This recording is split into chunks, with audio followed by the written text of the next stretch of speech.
प्राचीन युग मतलब जब युग यानी कि मानवों का जन्म हुआ उससे शुरुआत उस क्षेत्र में मैक्स मिलर जी क्या बोल रहे हैं चलो देखते हैं। हमें इससे भी और अधिक रत्न युग मतलब होता है प्राचीन युग, ठीक है, पुराना युग में प्रवेश करना होगा। वहाँ भी भारत तथा पश्चिम की अनेक दंत कथा, उन्हीं की कथा दादी नानी का सब लोग बोलते हैं, उनको कहते दंत कथा। दंत कथाओं में आश्चर्यजनक अनुसाएं मिलेंगी, यानी क्या होता है एक दूसरे से मिलती जुलती। यद्यपि अभी यह निश्चित रूप से नहीं कहा जा सकता कि ये दंत कथाएं पूर्व से पश्चिम को अथवा पश्चिम से पूर्व को गए, यही नहीं कहा जा सकता कौन कहां से आया, लेकिन ये दंत कथाएं है अब पूरे वर्ल्ड लेवल पे फेमस है। आगे बताते हैं क्या। तथापि यह असंदिग्ध रूप में प्रमाणित हो चुका, यानी कि प्रमाणित तो सिद्ध हो चुका, लेकिन इसमें भी थोड़ा सा डाउटलेस है, लेकिन सिद्ध हो चुका है। क्या है कि सोलोमन के समय में ही भारत, सोलोमन एक विदेशी आदमी पहले बता दें, सोलोमन के समय में ही भारत, सीरिया और फिलिस्तीन के मध्य आवागमन के साधन सुलभ हो चुके थे। यानी सोलोमन का जब शासन था आपके यहाँ इंडिया में, उस समय क्योंकि समुद्री अलग अलग देश में भारत, सीरिया हो गया, फिलिस्तीन हो गया, वहाँ पे जाने वाला साधन सुलभ आसानी से जाया और आया जा सकता था। किसके समय में? सोलोमन। ये क्वेश्चन पूछते हैं, इसको अंडरलाइन भी करो, इस पूरे एक वाक्य को अंडरलाइन करो, जहाँ जहाँ बोल अंडरलाइन करने को वहाँ अंडरलाइन भी किया। फिर आगे कुछ संस्कृत शब्दों के आधार पर मैं इस निष्कर्ष पर पहुंचा हूँ कि हाथीदांत, बंदर, मोर और चंदन आदि जिन वस्तुओं के ओफिर से निर्यात की बात बाइबल में कही गई है, यानी बाइबल किसका? सिख धर्म का है ना जी। सिख धर्म का बाइबल एक ग्रंथ है जिसमें हम हिंदुओं का कौन सा है? गीता है, रामायण है ना। वैसे ही बाइबल सिख धर्म का, उस बाइबल में इसका जिक्र किया गया, यानी कि हाथीदांत, बंदर, मोर, चंदन आदि जिन वस्तुओं को ओफिर से निर्यात, यानी कि यहाँ से निर्यात, आगे बताएंगे समझ रहे हैं की बात बाइबल में कही गई है, वे वस्तुएं भारत के सिवा किसी अन्य देश में से नहीं लाई जा सकती है। ये दो वस्तुओं का इसमें जिक्र किया गया है, सिर्फ और सिर्फ भारत में ही मिलेगी, कहीं अन्य, यानी कि समझ सकते कुछ टाइम भारत कितना ब्रॉड था, वहीं से जननी कहे तो भारत जननी है। यहाँ से इसका सबूत है, ये क्वेश्चन भी पूछता है, ध्यान रहे, दिमाग में अस्तित्व करके रखना। सब वही बता रहे, क्वेश्चन पूछता है बोर्ड एग्जाम में, 2 नंबर पे। वे वस्तुएं भारत के सिवा किसी अन्य देश से नहीं लाई जा सकती और यह मान लेने का भी कोई कारण नहीं प्रतीत होता कि भारत तथा फारस की खाड़ी, बगल की खाड़ी, फारस की खाड़ी और लाल सागर, लाल सागर और भूमध्य सागर के बीच व्यापारिक संबंध बिल्कुल ठप हो गया था उस टाइम। यहाँ तक शाहनामा की रचना का, जो कि 10वीं से 11वीं सदी में हुई, ये भी पूछा था ना ऑब्जेक्टिव में, इसको भी अंडरलाइन कर देना। इसका कार्यकाल कौन था? शाहनामा का रचनाकाल 10वीं से 11वीं सदी में भी भारत के साथ यूरोप के लिए व्यापारिक संबंध बंद नहीं हुए थे, ये शाहनामा में जिक्र किया गया, ठीक है।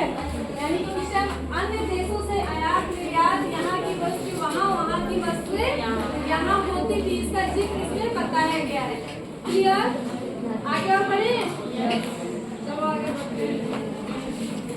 अब इससे थोड़ा आगे चलते हैं। अब ये आता है मेरा सब्जेक्ट, ठीक है, जिसका इसमें जिक्र किए हैं कौन?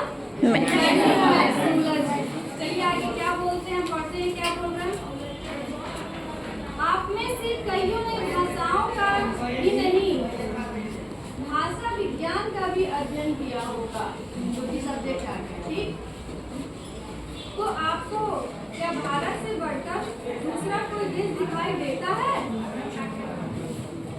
जहाँ केवल शब्दों का ही नहीं बल्कि व्याकरणात्मक तत्वों के विकास यानी व्याकरण के रूप में विकास, जैसे पाणिनि हो गया, व्याकरण के जनक कौन है? पाणिनि है, ठीक है, जिनका नाम है। तत्वों के विकास और क्षय से संबंध भाषा वैज्ञानिक समस्याओं के अध्ययन का महत्वपूर्ण अवसर प्राप्त हो सके, वह यानी कि हर मतलब कुछ भी आपको जिस भी फील्ड में जाना है, यानी देखो भाषा यानी बोलना अलग बात है, हम बचपन में भी तो बोलते हैं ना, लेकिन तरीके से सलीके से बोलना कहाँ सीखते हो?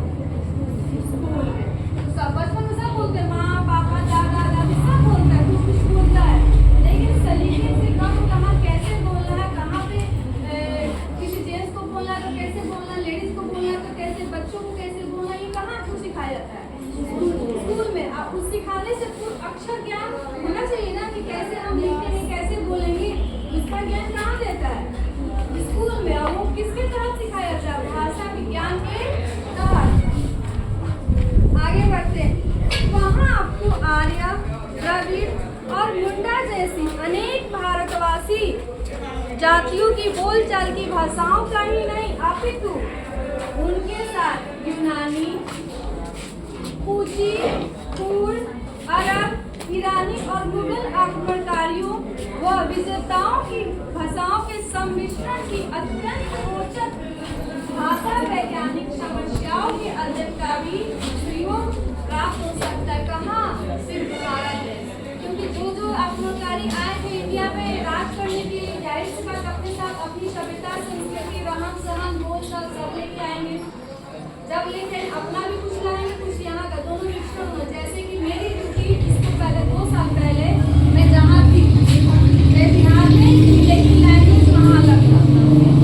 वहाँ बच्चों को पढ़ाने के लिए मुझे पहले बच्चों की भाषा सीखना पड़ा, तब जाके मैं हिंदी पढ़ने तो बहुत टफ हो रहा था कि कैसे मैं बताऊँ इन लोगों को, क्योंकि पढ़ाना तो मुझे हिंदी है।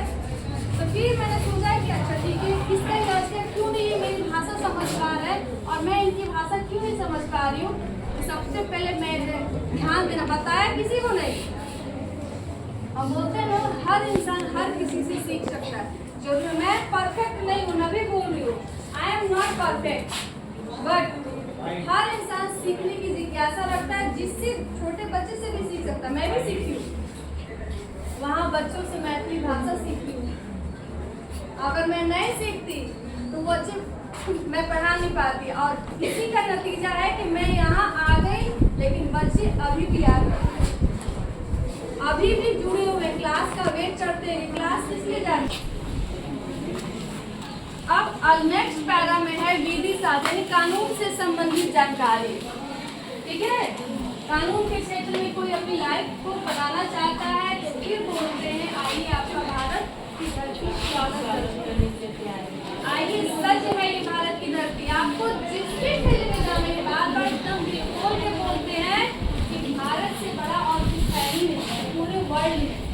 तभी तो हमारे भारत की संस्कृति सभ्यता जो है, जो वेद पुराण है, जर्मन भाषा में अनुवाद कर अपने लोगों को डिस्ट्रीब्यूट किया, पढ़ाया लिखाया।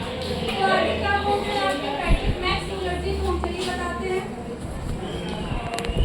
यदि आप विधि शास्त्र या कानून के विद्यार्थी हैं, यानी कि लॉ पढ़ना है, आपको LLB की पढ़ाई करनी है, ठीक, तो आपको विधि संहिताओं के एक ऐसे इतिहास की जांच पड़ताल का अवसर मिलेगा जो यूनान, रोम या जर्मनी के ज्ञात विधि शास्त्रों के इतिहास से सर्वथा भिन्न होते हुए भी इनके साथ समानताओं और विभिन्नताओं के कारण विधि शास्त्र के किसी भी विद्यार्थी के लिए उपयोगी सिद्ध हो सकता है।